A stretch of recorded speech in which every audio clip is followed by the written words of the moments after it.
welcome back! After my last video with Becky got about almost 250 views, I figured maybe some of you actually didn't mind me sitting in front of your computer and talking at you. Either that or, one, you all clicked on it because there was a pretty blonde sat next to me. She's not here anymore, sorry, maybe you should click off now. Two, you clicked on it to be nosy, realised it was just us being stupid and then clicked off. But hey, maybe if I keep trying, I'll make a video that actually keeps you watching. Anyway, today I am back for round 2. I'm going to be talking to you about some of the shows that I've been to see recently. I've always been a massive musical lover, and since moving down to London, it's given me the chance to see so many more shows, and I've seen things that I maybe wouldn't have necessarily seen. Now I'm kind of trying new things, going to plays, which I don't tend to go to very often. I'm trying to see things that are going to close so that I can make the most out of the West End and London life. So, let's get started. The first show I'm going to tell you about is the Scottsboro Boys. You'll see a recurring theme throughout this video is that I have a programme for every single show I've been to see. It's basically like a tradition. I have always done it. I think I have a programme from every single show I've ever seen. So today I'm actually going to be talking to you about a lot of the shows I've seen recently because that's the ones that I had the programmes for. However, my favourite shows, I already know at least 2 of them. The programmes are at home, so a video on that will be coming shortly, I am sure.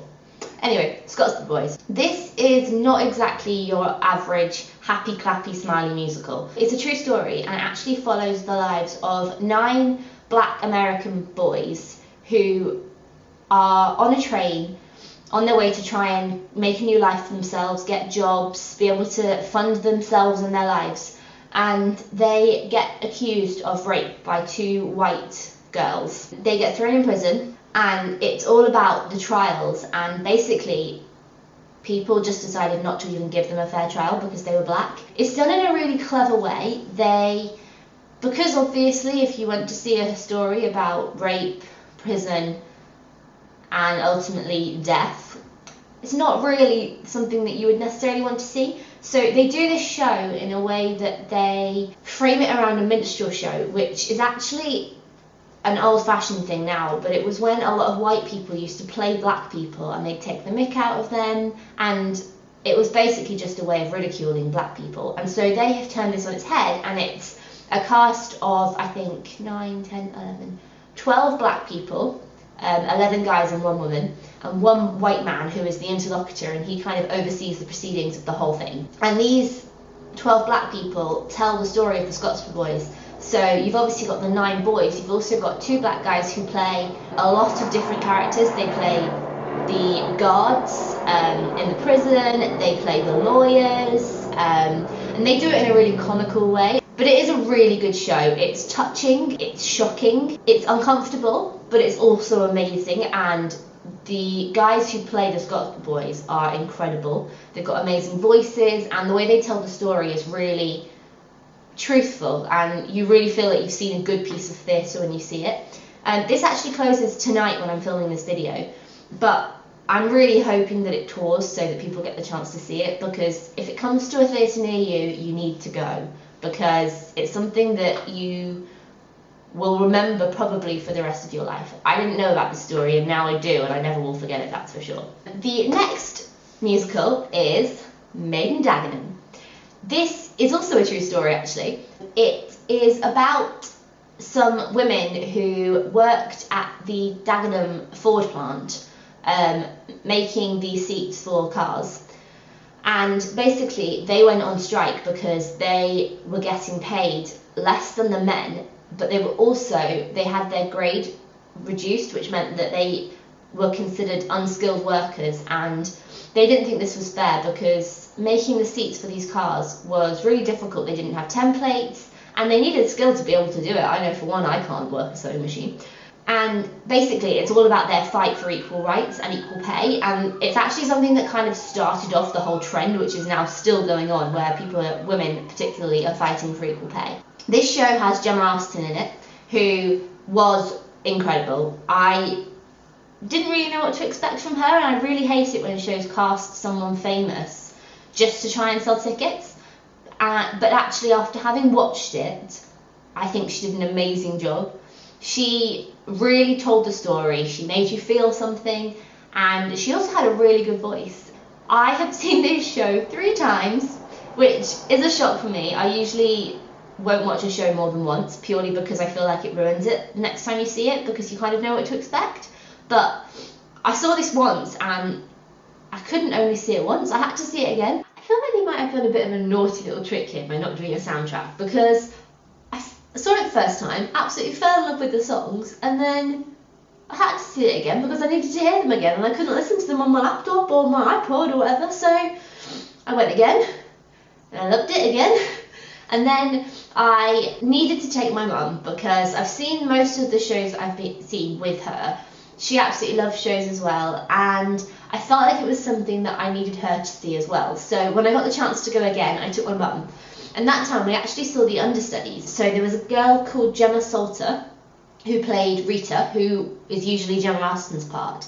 And she was also absolutely amazing in a completely different way. She brought different things to the role. Gemma seemed more real, and it seemed like something that she didn't really have to put much into acting it just was her. Whereas, I should have said Gemma Arterton. Gemma Salter, you could tell that she was acting, but at the same time you could tell that she was a really good actress, and I feel like she did the emotional parts better. The only thing that I would say Gemma Arterton really stood out in comparison to Gemma Salter was the final song, which is called Stand Up, and it's when Rita, the lead role in the musical, is giving a speech to the TUC all about fighting for equal pay for women, and she's asking them if they want their daughters to have the same upbringing that she had, and if they want their daughters to be discriminated against in this way. And it's a really powerful song, and apparently the audience actually stands up sometimes because they're so kind of into it. And I really felt like Gemma Arterton definitely did that bit justice, and that was my favourite bit of watching her. But they were both amazing, and there was also a girl called Emma Linders who played Beryl, and she was also understudying that night. And I had always loved her anyway because she does this absolutely insane warbling bit at the end. That probably doesn't do it justice, but at the end of the first half in a song called Everybody Out, her voice is out of this world. I literally was like blown away. But then getting to see her act in this role as well was really funny. And Beryl's kind of like this comic one. She's quite common. She swears a lot. But Emma really did a really good job in that. So the whole cast are amazing. Whether they are the originals or the understudies, I absolutely love this musical. And it's a real shame that it's closing in April. So if anybody gets the chance to see it before it closes, I really would suggest it because it's really good. The next show I'm going to talk about actually isn't a musical. I know the title says let's talk about musicals, but I had to include this. I don't go to see many plays, and I went to see this with my family when they came to visit. And we took my sister and my younger stepbrother, neither of whom really like shows at all, and we were all absolutely wetting ourselves. It was hilarious. So this show is The Play That Goes Wrong. This basically is a play that is showing an amateur dramatics club trying to put on a murder mystery, and everything that you could imagine going wrong goes wrong. The set falls down, some of the actors get knocked out, and then people from the stage crew have to take over, but they don't know the words, and they have to hold the script, and then the script falls, so they end up not knowing their lines, and then at one point 3 of the actors are just going around in circles saying the same lines over and over again because one person's forgotten their lines and so just keeps saying the same thing. It's just absolutely hilarious. I actually felt like I couldn't breathe at one point because I was laughing so hard, and I can't wait to go and see it again. The minute someone comes down to visit me and we need to go and see a show, we're going to see this. Partly because it's a play, it's usually a bit cheaper, so if you want like a good night out, but maybe you're not a massive musicals fan, you just want to see a show because it's novel when you're in London, then I cannot suggest this enough. It was an amazing night out and I had so much fun. And also I'm pretty sure we saw it on a Sunday evening, which you can't see many shows on a Sunday evening, so it's a good thing to go to if you've got a Sunday evening free and you want to do something. Next show is Matilda. I actually saw this over a year ago, but I saw it whilst I was at uni, hence having the programme with me now, and I couldn't not talk about this one. It's something that I'd wanted to see for ages, and when I got able to see it with my mum and my gran, I was so excited. The first thing that I noticed when I went was the set. It's amazing. I feel like I've said that word a ridiculous number of times in this video, but it's true, they're all amazing.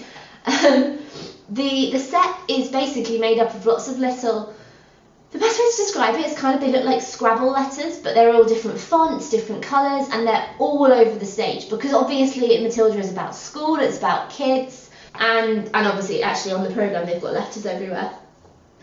And it was just really, really eye-catching. So even before the show started, I was loving it. I could just sit there and look at the set all day. I left the theatre feeling two things. One, oh my god, what an amazing show. I absolutely loved it. I loved the songs, I loved the dancing, I loved the story. Wow, wow, wow. Second thing was a little bit more negative, but in a positive spin. Basically, I was really, really jealous. I'm feeling a little bit angry because I reckon there's about maybe 10, maybe a little bit more kids in this show, and they're all so good, and I was really jealous. Plus, I reckon the average age of the kids must be about 10, 11, and they're all so talented, and I just want to be in it, and I want to be a kid in Matilda. Obviously, the 4 girls who switch around in the roles of Matilda are also incredibly talented. Basically, Matilda is the lead role in the whole show. She is pretty much on stage the whole time, almost, and it amazes me that a kid at the age of about 9 can do that and know that many lines and remember where she's supposed to be and have a voice like that. And honestly, Matilda is just like one of those classics that if you're coming to see a show and you want to see a good one, especially if you've got kids, but actually even if you haven't, Matilda is something you should go and see. I think it's going to be on for a very long time. I think everyone enjoys it. The final show, which I'm going to talk about, is Beautiful. This is a very new musical. It actually only opened, well, preview started I think last Tuesday, and it opens next Tuesday. It's called Beautiful, the Carole King musical, because the whole musical is based on the life of Carole King, and it tells her story. And you're probably wondering, who is Carole King? But she has done so many songs, and when you hear them, suddenly you realise that actually you love Carole King, you just didn't know. She's done, so there's a few on the front here, she's done Will You Love Me Tomorrow? You Make Me Feel Like a Natural Woman. You make me feel, that one. You've Got a Friend. You just call out my name, and you know wherever I am, I'll come running to see you again. That one. I Feel the Earth Move. I feel the earth move under my feet. I feel the sky tumbling down. That one. I'm not doing these justice, by the way, you need to see the show. And also she did Locomotion, which Kylie Minogue has sung. That wasn't the original version, but she also did that song. And basically she actually had quite a difficult time when she was kind of growing up. She sold her first song, which I think was Will You Love Me Tomorrow, when she was 16, and then she met her to-be husband, and he ended up writing the lyrics on a lot of her songs, and he was called Jerry Goffin. And she was with him, she got pregnant and had 2 children. They got married when she was very young, and by the age of about 26, 28, I can't remember exactly, she had split up from him because he had a nervous breakdown, he was cheating on her, and she basically just said, this is enough, I can't have this anymore. And when she broke up with him, she wrote a lot more songs, I think because she was probably feeling quite inspired, but she couldn't find anyone that they suited and that was right to sing them, partly because they were her story and they were her emotions, so anyone else singing them wouldn't do them justice. So in the end, she decided to move to LA and record the songs herself, which then ended up being her album Tapestry, which ended up selling millions and millions of copies. I'm pretty sure it was a #1, and she performed at Carnegie Hall, and that's where the musical ends, with her performing at this iconic location. But obviously she's done so much more since then. She's still very much alive and she's still working, but it's a really nice musical to see that she didn't have it easy, but she is an incredibly talented woman, and that's where she ended up. This musical's been on Broadway for quite a long time, and it's won a lot of awards. Carole King actually performed with the cast when they performed at the Tony Awards, which is in America, and it's like the Broadway version of the Olivier's. And I remember reading or seeing a YouTube video or something that when Carole went to see it for the first time, it was quite a long time after it had been open actually, and no one knew she was going. She basically snuck in and then went and surprised the cast afterwards.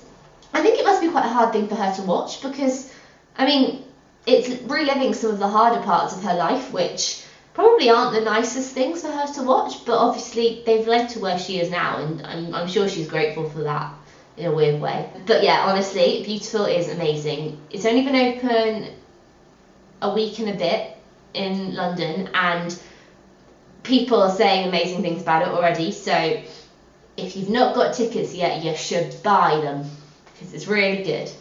And it's a really good feel-good musical, and I left singing all of her songs, and now I need to get the soundtrack for that one as well. Okay, so thank you for watching. I will definitely be doing another one of these because I have a lot more musicals in my brain and a lot more programmes in my box. The next one I'll do will probably be my favourite shows, things like Wicked and Legally Blonde, just to name a few. And I also was lucky enough to see 3 Broadway shows when I went to New York, so I will definitely be doing a little Broadway edition as well. Let me know if there's any shows that you'd like to hear me talk about. Chances are I have probably seen them. And I will see you next time. Bye!